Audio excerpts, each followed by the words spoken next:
Hello नमस्कार, मी ज्योती Surse fashion designer Marathi आपल्या YouTube चॅनलमध्ये तुम्हा सर्वांचं आपल्या ह्या छानशा व्हिडिओमध्ये आणि अगदी छोट्याशा व्हिडिओमध्ये खूप खूप मनापासून स्वागत करते. तर बऱ्याच ताईंनी मला कमेंटमध्ये विचारलं होतं की ताई आम्ही ब्लाऊज शिवतो पण आमचे कस्टमर वाढत नाही, तर काय करावं? आमची ब्लाऊजची फिनिशिंगही छान आहे, तर काय करावं? आणि एका ताईंनी मला बऱ्याच वेळा कमेंट केली होती, पण त्याचं मला उत्तरही देणं नाही झालं आणि त्यावर मला व्हिडिओही बनवणं नाही झालं. त्यामुळे म्हटलं आज घेऊयात बनवायला. तर त्या ताई म्हटल्या होते की ताई एकाच गल्लीमध्ये जर चार पाच टेलर असतील, जसं की टेलर मैत्रिणी आपल्या असतील, तर मग काय करायचं? तर मग आता ब्लाऊज शिवायला मग बायका म्हणजे गिराईक कस्टमर वगैरे कसं आणायचं आपल्याकडं? तर समजा कस्टमर कसं आपलं हे होईल, आपल्याकडे येईल. तर हे सर्व सांगा ना प्लीज. थोडीशी काही माहिती असेल तुम्हाला सांगा किंवा तुमचे अनुभव सांगा. आता अनुभव म्हणायला गेलं तर ते खूप मोठा व्हिडिओ येईल. तर मग तुम्हाला जर माझे टेलरिंगचे काही अनुभव तुम्हाला ऐकायचे असतील तर कमेंट बॉक्समध्ये ह्या व्हिडिओच्या खाली नक्की कळवा. जे मी सुरुवातीपासून जे टेलर काम केलेलं आहे, जे आत्तापर्यंत इतके वर्ष झालं करते, तर त्याच्यामध्ये मला काय काय अनुभव आले, मला काय काय फेस करावं लागलं, मी कसं कसं काय काय केलं, हे सर्व त्याच्यावरती एक मोठा व्हिडिओ मी तुम्हाला बनवून पोस्ट करेल, म्हणजे सांगेल, टाकेल आपल्या चॅनलवरती. म्हणजे तुम्हाला शेअर केला की मग तो तुम्हाला बघता येईल आणि त्याच्यातूनही तुम्हाला खूप काही शिकायला मिळणार आहे. तर बघा, मेन पॉईंट होता आपल्याकडं की कस्टमर आपल्याकडं कसं आणायचं. तर बघा, आता तुम्ही सुरुवात केलेली असेल आणि तुमचं फिनिशिंगही छान असेल. आता सुरुवात म्हणजे तुमचं एकदम व्यवस्थित हात साफ झालेला असेल, ब्लाऊज शिवण्यासाठी तुमचा हात वळत असेल, फिनिशिंग छान येत असेल, प्लस तुमच्या ब्लाऊजचं फिनिशिंग हे सगळ्या गोष्टी प्रॉपर बसत असतील, तर मग मात्र तुम्हाला कस्टमर बाहेरचं घ्यायला काहीच हरकत नाही. जर तुमची करायची तयारी असेल, त्यामध्ये कष्ट करण्याची आणि सर्वस्व तुम्हाला ते बिझनेस करायचा आहे, तर मग काहीच प्रॉब्लेम नाही. तुम्ही आरामशीर ब्लाऊज घेऊ शकता शिवायला. आता बघा, तुम्हाला आता कस्टमर पहिलं कोणतं कसं आणायचं मी ते तुम्हाला सांगणार आहे. व्हिडिओ कुठेही स्किप करायचा नाही, अगदी छोटासा असणार आहे. छोटीशी टिप्स आहेत छोट्या छोट्या, त्यातूनच काहीतरी मोठं होतं हे तुम्हाला मी कायम सांगत असते. तर ते तुम्ही व्यवस्थित लक्ष देऊन ऐकायचं आहे. तर बघा, ज्या वेळेस आपल्याला पहिलं कस्टमर येतं, आता कस्टमर येतंय किंवा तुम्ही म्हणताय की मी ब्लाऊज शिवते. आता तुमची जर एखादी जीवलग मैत्रीण असेल तर तुम्ही तिचा ब्लाऊज शिवा. सुरुवातीला नका घेऊ पैसे सुरुवातीला तुम्ही पैशाची अपेक्षा करू नका, कारण प्रत्येकजण पैसे देतं असंच नाही. घरातला असो किंवा मैत्रीण असो किंवा रिलेटिव्ह असो, प्रत्येक सुरुवातीला तुम्ही पैशाकडे, मला पैसा कमवायचा आहे ह्या दृष्टीने तुम्ही बिझनेस चालू करू नका. मग त्यावेळेस आपण पैशाकडे धावायला गेलो तर आपला बिझनेस आणि आपला बिझनेसची ग्रोथ कशी होणार नाही. मग तिथे स्टॉप होतो किंवा कुठेतरी काहीतरी बिनसतं असं होतं. मग त्यासाठी मग सुरुवातीला आपण जास्त कमवायची आशा नाही ठेवायची. अशी ठेवायचं की आपल्याकडं आपला बिझनेस कसा ग्रो होईल, आपला बिझनेस इतरांपर्यंत कसा पोहोचेल. जसं माझी जी कला आहे ती दुसऱ्यांपर्यंत, इतर मैत्रिणींपर्यंत कशी पोहोचेल, त्यातून मला काय शिकवता येईल, मला काय शिकता येईल किंवा मला मैत्रिणींना काय छान छान देता येईल, या सर्व गोष्टी तुम्हाला अगोदर एकत्र करायच्या आहेत. आणि त्या दृष्टीने तुम्हाला सुरुवात करायची आहे अगोदर. म्हणजे कसं की अगोदर तुम्हाला छंद म्हणून ते जोपासायचं आहे, म्हणजे छंद म्हणून ते स्वतःची आवड घ्यायची आहे. आणि तुमची आवड असेल, तुमच्यात करण्याची तयारी असेल तर प्रत्येक गोष्ट सक्सेस होते. आणि तुम्हाला जर तुम्ही सुरुवात केली तुमच्या मैत्रिणीचा ब्लाऊज शिवला, अगदी ठीक आहे बाई, मला खूप मला ब्लाऊज शिवायला येतोय, माझा शिवलाय, मी तुझा पण शिवून देते, बघ तुला आवडते का, आवडत असेल तर दे. तर मग ती जर म्हटली ठीक आहे, मी एखादा देऊन बघते तुला शिव, की मग शिवायचा द्यायचा. अगोदर तिने दिले मनाने पैसे शिलाई तर तुम्ही घेऊ शकता, किंवा तुम्ही जी बाहेर तुमच्याकडे जास्त शिलाई असेल, जसं की तुमच्याकडे 300 रुपये असेल तर तुम्ही 150च मागा तिच्याकडनं, 150च घ्या. तर दिले तर ठीकच आहे, नाहीतर मग एक फ्रीमध्ये शिवून बघा. दुसरा जर दिला तर अर्ध्यातली अर्धी शिलाई घ्या. आता तुमच्याकडं जर दुसरा कस्टमर त्यांची खूप जुना असेल आणि ते खूप जास्त शिलाई घेत असेल तर तुम्ही कमी घ्या. ठीक आहे, तुम्ही कमी घ्या आणि अशा पद्धतीने सुरुवात करा. आवडला ब्लाऊज तर एकीला आवडला तर दुसरीला सांगते, दुसरीला आवडला तर तिसरीला सांगते. त्याच्यातूनच चर्चा होते आणि चर्चेतूनच तुम्ही मोठे होतात. तर चला बघा, ह्या सगळ्या गोष्टी तर तुम्हाला प्रॉपर सांगितल्याच मी आता. पण तरीसुद्धा जर तुम्हाला तुमची ओळख इतरांपर्यंत पोहोचायची असेल तर एक छोटंसं बॅनर बनवा, जे तुमच्या मेन रोडला लावा किंवा तुमच्या घरावरती लावा. त्या बॅनरमधून सुद्धा बऱ्याच लोकांना येणार जाणाऱ्या कळेल की बाबा इथं लेडीज टेलर आहे, ही हे शिवते. तर तिथून सुद्धा तुमचं कस्टमर वाढेल. प्लस तुमच्याकडं एक छोटे मोठे कार्ड असतात तर ते बनवा. तर बघा अशा पद्धतीचे माझ्याकडे कार्ड आहेत. जे कोणी तुमच्याकडं रिलेटिव्ह येतात किंवा तुमचे इतरचे आसपास आहेत तर तुमच्याकडं हे कार्ड असे तुम्ही द्यायचे, ज्यावरती तुमचा नंबर, ॲड्रेस किंवा तुम्ही काय काय शिवताय, तुम्ही काय काय पॅटर्न बनवताय हे सर्व तुमच्या ह्याच्यावरती माहिती पाहिजे. आता हा माझा नंबर आहे, मी नंबर फक्त ही स्किप करते. बाकी इथं माझ्याकडे सगळे बघा याच्यावरती ड्रेस दिलेला आहे, नऊवारी साडी दिलेली आहे, plus princess cut blouse, फोरटक्स blouse म्हणजे ब्लाऊजमधले सर्व प्रकार आणि त्याचबरोबर डिझायनर प्रकार सुद्धा, नवीन नवीन पॅटर्न, हे सर्व काही म्हणजे आता मी सगळं करते त्यामुळं मी इथं सगळं दिलेलं आहे. जर तुम्ही नुसते ब्लाऊजच शिवत असाल तर मग नुसतं ब्लाऊजच द्या आणि छान असे कार्ड बनवून आणा आणि वेगवेगळे. आणि जर तुम्ही सगळं शिवत असाल तर त्याच्यावरती सगळं द्या. म्हणजे असं जरी तुम्हाला असे पोस्टर नाही देता आले तरी थोडक्यात तुम्ही इथं सगळं लिहा. आता इथं बघा मी इथं सगळं दिलेलं आहे, सर्व प्रकारचे ब्लाऊज, डिझायनर ब्लाऊज, सर्व प्रकारचे ड्रेस म्हणजे डिझायनर ड्रेस, वन पीस वगैरे सगळं ठीक आहे, म्हणजे सर्व प्रकारचे.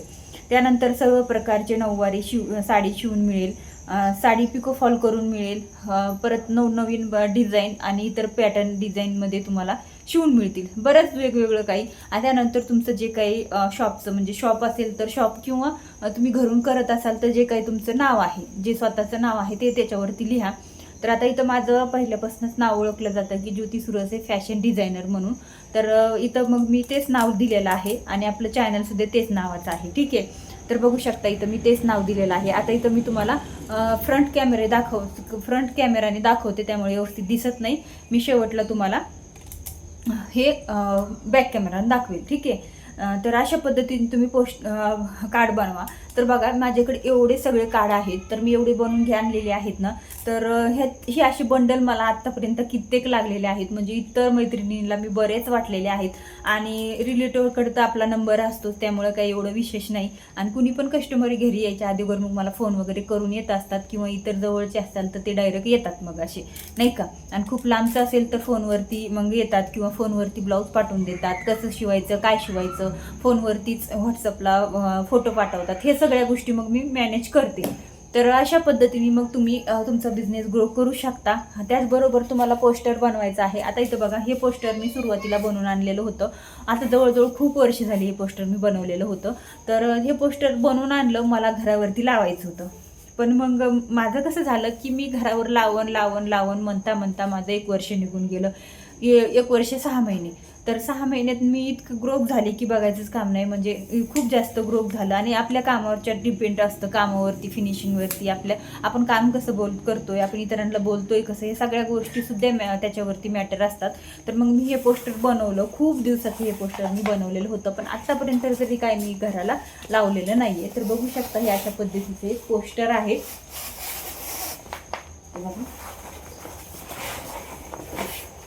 ठीक आहे, हे अशा पद्धतीचं खूप मोठं पोस्टर आहे, म्हणजे खूप मोठंही नाही आणि छोटंही नाही. तुम्हाला असं दाखवते बघा, अशा पद्धतीचं पोस्टर आहे. थांबणार आता हे तुम्हाला उलट्या साईडनी दिसेल कारण मी फ्रंट कॅमेराने शूट करते. तर हे पोस्टर मी बनवून आणलेलं होतं खूप वर्ष झालं. ज्यावेळेस मी सुरुवात केली होती त्यावेळेस हे पोस्टर मला घरावरती लावायचं होतं. पण आज लावीन उद्या लावीन सुरुवात तर केली, कामाची चर्चाही व्हायला लागली, पण मला काही हे पोस्टर घरावरती लावणं झालं नाही. तर का ते तुम्हाला सांगते, कारण जे मी एकदा ब्लाऊज शिवून दिला फिनिशिंग फिटिंग प्रॉपर आली, मस्त वाटला. एका मैत्रिणीचा दिला होता, त्यानंतर तिने दुसरीला सांगितलं, तिसरीला सांगितलं, परत माझे रिलेटिव्ह, हे सगळ्या गोष्टी मग मला आपोआप यायला लागल्या आणि आपोआप ब्लाऊजही शिवायला यायला लागले. कस्टमरही भरपूर वाढले आणि मग मला काही बॅनर वरती लावायची गरजही नाही पडली. पण मग मी तसाच ठेवून दिला, असं म्हटलं झाला जाऊ द्या, ज्यावेळेस मला माझं स्वतःचं घर होईल किंवा माझं एक स्वतःचं शॉप होईल त्यावेळेस मात्र मी इथं लावून देईन ते बॅनर. तर मग मी तसाच ठेवला. इथं मला काही बॅनरची गरज नाही कारण इथं बरेच लोक मला ओळखतात त्यासाठी. आणि जर तुम्ही नवीन ठिकाणी राहत असाल तर मग मात्र तुम्ही इथं बॅनर हे लावू शकता. आणि जर तुम्हाला सुरुवातही करायची असेल तर एक छोट्याशी बॅनर लावूनही सुद्धा तुम्ही करू शकता. तर थोडक्यात काय तर तुम्हालाही मी गोष्ट सांगितली की तुम्ही सुरुवात करा, फिनिशिंग ठेवा, ब्लाऊजमध्ये कष्ट ठेवा. जर तुमची कष्ट करायची तयारी असेल तर आपोआप तुमच्याकडं गिऱ्हाईक येतं. आणि मेन म्हणजे सर्वात अगोदर तुम्ही देवावरती, गणपती बाप्पावरती विश्वास ठेवा. जो की माझा खूप आहे. आणि सुरुवात माणूस म्हणताना कोणती पण कामाची सुरुवात गणपती बाप्पाच्या आशीर्वादानेच केली जाते. तर तसाच एक प्रकार आहे की मी सुद्धा माझ्या कामाची सुरुवात आणि काम जे माझे स्वप्न आहे त्याची सुरुवात मी गणपती बाप्पाच्या आशीर्वादानेच केलेली होती. आणि आत्तापर्यंत मला जशी सुरुवात केली तसं आत्तापर्यंत काहीच कमी पडलेलं नाही आहे. जसं की मला कंटाळा येतो एक 2 दिवस, मग मी कधी कधी झोपून राहते, पण मला ब्लाऊज शिवायचा कंटाळा येतो. पण माझे घरातले ब्लाऊज काही कमी होत नाहीत. 4 गेले की 4 अगोदरच येऊन पडतात. आणि अशा पद्धतीने भरपूर सारं काम असतं. आणि तुम्ही कामाच्या विषयी गेलात तर तुम्ही नुसते ब्लाऊजच शिवत राहिलात तर मग मात्र तुम्ही फक्त ब्लाऊजच शिवता आणि तुमच्याकडे ब्लाऊजसाठीच कस्टमर येईल. त्याच्यामुळे तुम्हाला सगळ्याच प्रकारचे ब्लाऊज, सगळ्याच प्रकारचे डिझाईन्स, परत तुम्हाला बोटनेक ब्लाऊज जे काही नवीन येते आता मार्केटमध्ये, जसं नवीन काही येतं त्यावेळेस तुम्हाला त्याच्याविषयी थोडंसं नॉलेज पाहिजे, त्याचा अभ्यास पाहिजे. आता बघा कित्येक वर्ष झालं तुम्हाला बोटनेक ब्लाऊज दिसते, खूप जास्त ट्रेंडिंगमध्ये आहे ना, अजूनसुद्धा खूप जास्त ट्रेंडिंगमध्ये आहेत, नवनवीन डिझाईन आहेत बोटनेक ब्लाऊजच्या. तर ते सुद्धा तुम्हाला आलं पाहिजे शिवायला. परत वेगवेगळे ब्लाऊज डिझाईन आहेत, वेगवेगळे ब्लाऊज पॅटर्न आहेत, ते सुद्धा वेगवेगळे आले पाहिजे. त्याचबरोबर तुम्हाला नऊवारी साडी वेगवेगळे त्यामधले पॅटर्न ते सुद्धा आले पाहिजे. त्यानंतर ड्रेसमध्ये सुद्धा वेगवेगळे पॅटर्न आहेत, ते सुद्धा आले पाहिजे. 1 पीस ड्रेस तुम्ही साड्यांचे, लहान मुलांचे, लहान मुलींचे, परत मोठ्या बायकांचे, म्हणजे सगळंच तुम्ही सगळ्यात म्हणजे जे पहिल्या आजीबाईच्या चोळ्या घालायच्या ना, तर ती चोळी पासून ती तुम्हाला एखाद्या तहान्या मुलीपर्यंत सगळं फॅशन डिझायनर हे सगळ्या गोष्टी तुम्ही शिकल्या पाहिजेत. कारण ते शिकलं तर कुठेच व्हायला जात नाही. प्रत्येक गोष्ट, आता बघा एका लहान बाळाला जर टोपडं शिवायचं असेल तर ते सुद्धा तुम्हाला शिवायला आलं पाहिजे. मी म्हणते ना, तर प्रत्येक गोष्ट जर तुम्ही शिकत गेलात तर त्यातूनच तुमचा बिझनेस जास्त ग्रो होतो. तर मग ह्या सगळ्या गोष्टी मला तुमच्यासोबत शेअर करायच्या होत्या, म्हणून मी आजचा ही व्हिडिओ खास बनवायला घेतला. कारण बऱ्याच ताई म्हणायच्या की ताई कस्टमरच येत नाहीये, काय करावं, कारण आमची फिनिशिंगही ब्लाऊजची छान आहे, आम्ही ब्लाऊजही छान शिवतो, आमच्या ब्लाऊजची फिटिंगही छान बसते, तरी सुद्धा कस्टमर येत नाही. आता ज्यावेळेस तुमचं ब्लाऊज फिनिशिंग वगैरे छान नसेल त्यावेळेस तर नाही येत, हे तर ठीकच आहे. पण ज्यावेळेस तुम्ही सगळं ब्लाऊजही छान शिवत असाल तर तरी सुद्धा तुमच्याकडे कस्टमर येत नसेल, तर मग त्यावेळेस मात्र तुम्हाला हे सगळ्या गोष्टी ॲड करायच्या आणि मग तुमचं कस्टमर तुम्हाला मिळवायचं. तर बघा, अजून एक गोष्ट तुम्हाला सांगते, सुरुवातीला पैशाकडे बघू नका. पैसाच कमवायचा हे आशाने तुम्ही करू नका. तुमची कला दाखवायची, इतरांपर्यंत लोकांना पोहोचायची, तुमचा बिझनेस ग्रो करायचा, ह्या गोष्टीने तुम्ही दृष्टीने पहा. आणि सुरुवातीला जसं तुम्ही वाढताल तसं मात्र तुम्ही मग शिलाई वाढवू शकता आणि कस्टमरकडे अशा पद्धतीने तुम्ही पैसे मागू शकता. तर बघा, हे सगळं मी तुम्हाला आजच्या व्हिडिओमध्ये सांगितलेलं आहे. व्हिडिओ तुम्हाला कसं वाटलं कमेंट बॉक्समध्ये नक्की कळवा. व्हिडिओ आवडला असेल तर लाईक करा, आपल्या इतर मैत्रिणींसोबत शेअर करा आणि चॅनलवर तुम्ही नवीन असाल तर सबस्क्राईब देखील करा. व्हिडिओ अशाच एका नवीन व्हिडिओमध्ये नवीन आयडियासोबत. तोपर्यंत व्हिडिओ पाहिल्याबद्दल अगदीच मनापासून धन्यवाद. Bye bye.